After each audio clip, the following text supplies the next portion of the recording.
The law is quite prescriptive about what's acceptable and what isn't. So if you have a handheld mobile phone, as in you're holding it in your hand and using it while you're driving, then that is an offence and you will be prosecuted. Now, if you're stopped in a traffic jam or you're stopped at a red light, some people think that's an opportunity to catch up on messages or make calls.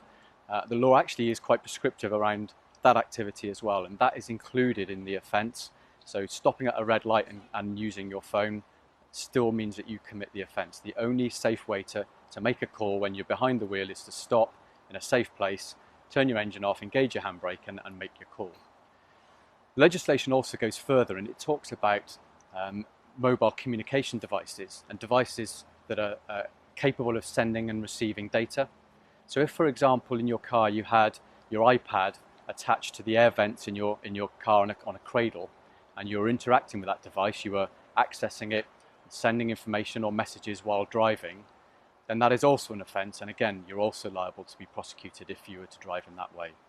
So the safest advice I can give people, and it's not the law, but it's the safest advice I can give people, and it's the advice I'll give to my 17-year-old son when he starts driving in the next few weeks, is when you get into the car, turn off your mobile phone, lock it in the glove box, lock it in the boot, or turn on airplane mode, and that way you can absolutely guarantee you're not going to be distracted and all of your attention will be on driving, keeping you safe and keeping other road users safe. The law doesn't prohibit the use of a mobile phone in a cradle. So mobile phone in a cradle or a hands-free car device or Bluetooth device are permitted by law.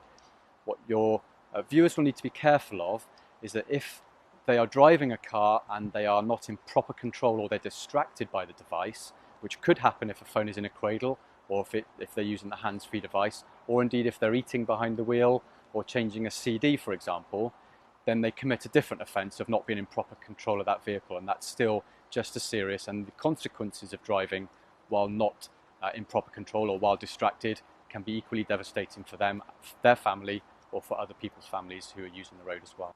There's definitely a propensity for people to want to use their mobile phone when they're driving, and we see people using their phones when they're driving while we're out on patrol. Anybody that's seen by a police officer using their mobile phone while they're driving is going to be stopped and will be prosecuted. There's no doubt about that. Some of the examples where I've seen people driving using their phones, I drive an X5 marked police vehicle, and you can imagine it's very visible.